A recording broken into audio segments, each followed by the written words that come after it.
মুখ্যমন্ত্রী যে কর্মসূচি ঘোষণা করলেন, আমাদের জেলা কতটা প্রস্তুত সেই কর্মসূচি? আজকে আপনারা জানেন যে তো রাজ্যে মাননীয় মুখ্যমন্ত্রী সব থানায় 500 প্রায় 500 থানায় যে স্টেটে আছে ওখানে মহিলা হেল্প ডেস্ক আর সাইবার হেল্প ডেস্কের ব্যবস্থাটা করলেন। সেই হিসাবে আজকে আমাদের এখানে মুর্শিদাবাদ পুলিশ জেলাতেও সমস্ত থানাতে মহিলা হেল্প ডেস্ক আর সাইবার হেল্প ডেস্কটা তৈরি হয়ে গেছে। ওখানে মহিলারা, যেখানে উইমেন হেল্প ডেস্ক আছে ওখানে মহিলারা গেলে পরিষেবাটা পাবে। মানে ওখানে মহিলা কর্মীরাই থাকবে সবসময়, যে কোনো সময় ওখানে যদি কোনো মহিলা ফরিয়াদি আসে তো ওরা মহিলাই ওদেরকে ডিল করবে। ওই 24 ঘন্টা ওই সব মহিলা পুলিশ কর্মীরা তৈনাত থাকবে ওখানে। মুখ্যমন্ত্রী যেটা বলছিলেন, যেটা এখন পুলিশ 3 ঘন্টার পৌঁছয়, গুজরাটে 6 মিনিটে পৌঁছয় 1 বছরের মধ্যে, এইটা আপনাদের কাছে কতটা চ্যালেঞ্জ হবে দ্রুত স্পটে পৌঁছানো? সেটা তো উনি বলে দিয়েছেন, আমার বলা ঠিক না। আমি জেলা সম্বন্ধে আপনাকে বলতে পারি, আজকে ওই যে উদ্বোধনটাও হয়েছে আমাদের সমস্ত থানা এলাকাতে, সমস্ত থানাগুলোতে এই হেল্প ডেস্কগুলো চালু হয়ে গেছে।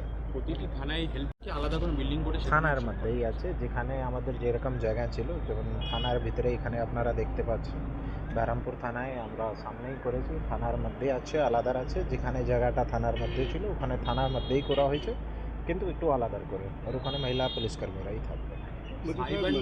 সাইবার নিয়েও আমরা দেখছেন প্রশাসনিক বৈঠকে মুখ্যমন্ত্রী বলছিলেন এবং চিফ সেক্রেটারি বলছিলেন, তো সাইবার মুর্শিদাবাদ জেলায় প্রচুর সাইবার ক্রাইমের কেস হয়, প্রতিটি থানায় তো সেই ইনফ্রাস্ট্রাকচার তো সম্ভব কি, মানে এই সাইবার ক্রাইমের কেসগুলো আলাদা করে ট্যাকেল করা?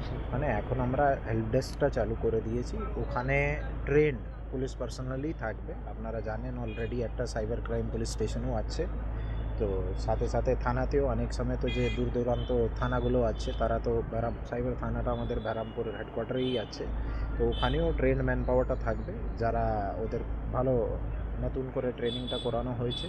যেখানে বাকি আছে ওখানেও করানো হবে, যেহেতু ওরা থানা থেকেই ডিল করতে পারে সেই হিসাবে সাইবার ক্রাইমে। তো ওখানে আমরা পুরো প্রস্তুত আছে, প্রায় ট্রেনিংটা সবারই হয়ে গেছে। তো তারাই ট্রেন ম্যান পাওয়ারটা ওই হেল্প ডেস্কে ম্যান করবে।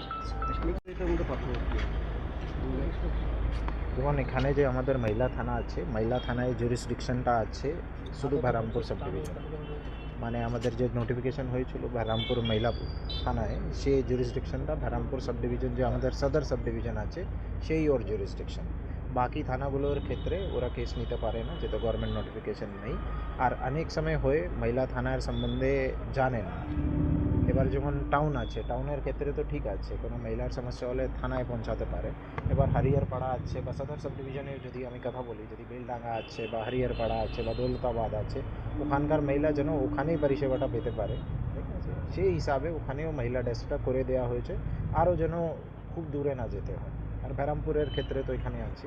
আর তার বাইরে যে অন্যান্য সাব ডিভিশন আছে ওই জুরিসডিকশনটা বেহারামপুর মহিলা পুলিশ থানায় নেই, ওরা ওখানে যেন থানাতেই পরিষেবার যেন পেতে পারে সেই হিসাবে করা হয়েছে। Thank you.